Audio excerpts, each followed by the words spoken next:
옐로몽키 맘대로 역사상 최악의 선박 침몰 사건 탑5를 정할 거야. 대빙선과의 충돌로 1912년 4월 15일 1513명의 생명을 앗아간 역사상 가장 유명한 타이타닉호 사건이 탑5야. 이 사고는 어쩌면 초자연적인 현상일지도 몰라.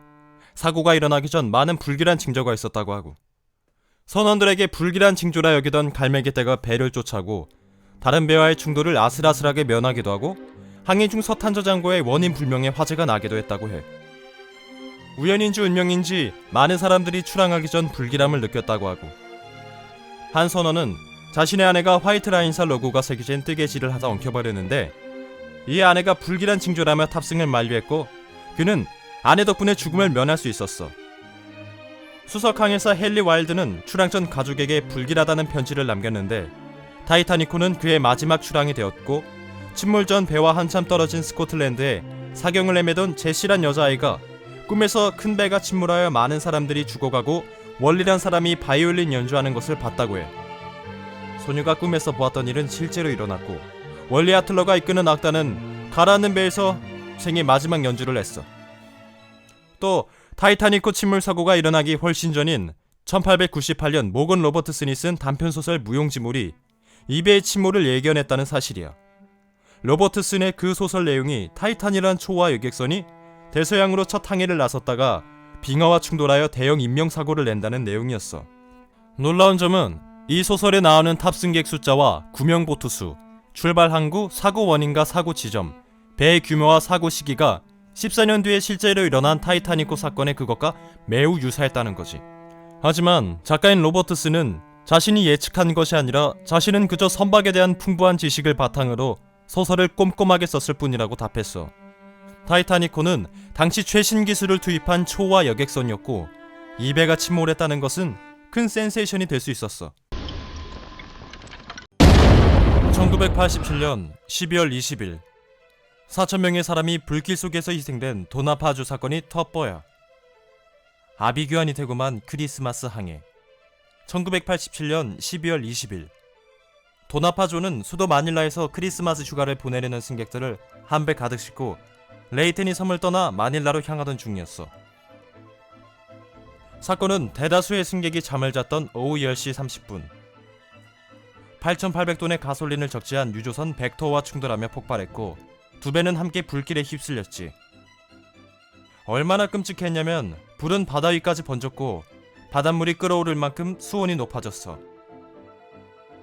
결국 모두가 즐거웠어야 할 여행은 그야말로 생지옥이 되고 말았지. 또한 이 바다에는 상어가 가득한 서식지였고, 시체를 먹어치우는 상어가 몰려와 수색대는 총을 쏴가며 인양 작업을 했다고 해.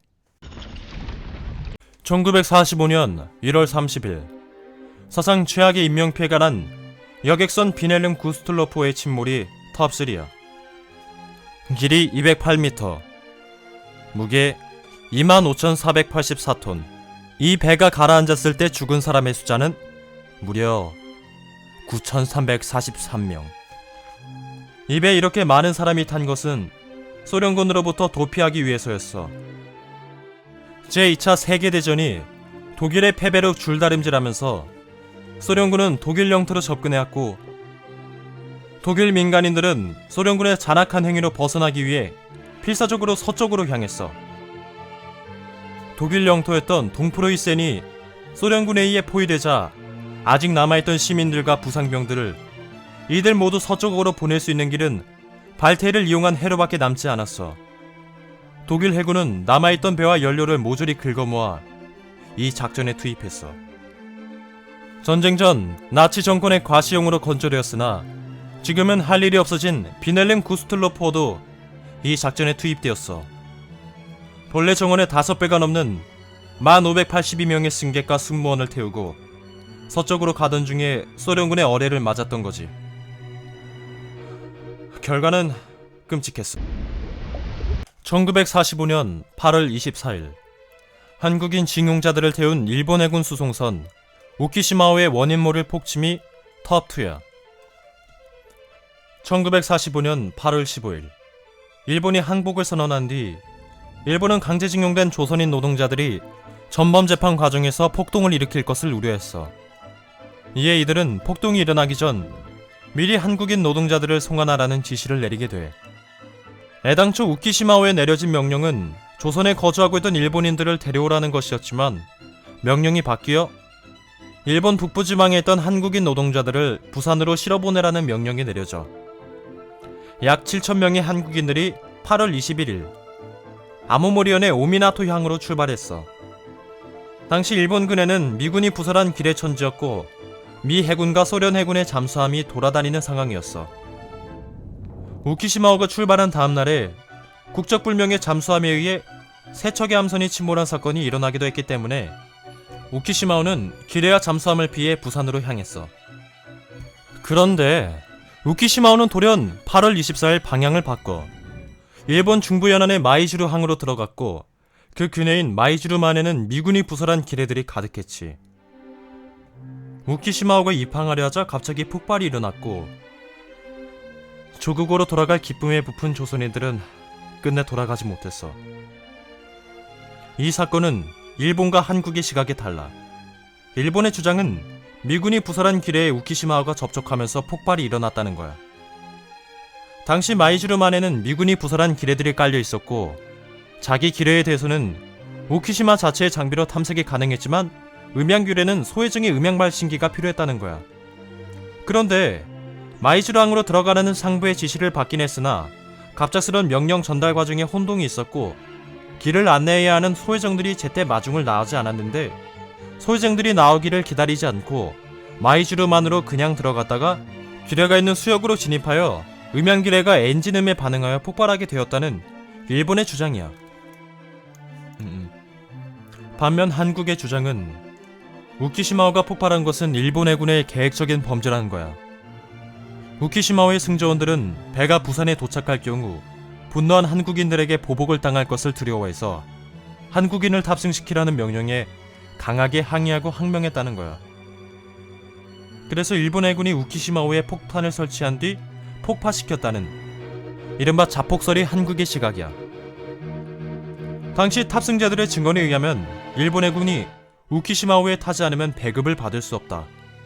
이 배가 조선으로 가는 마지막 기회라는 식으로 말했다고 해. 일부 한국인들 중엔 가고 싶어하지 않은 사람들도 있었지만 이런 사람들까지 강제로 태웠다는 것. 또한 1954년 일본 기업이 선체를 인양했을 당시 배의 선체 모두 바깥쪽을 향해 구부러져 있었다는 것도 자폭설의 근거로 제기돼.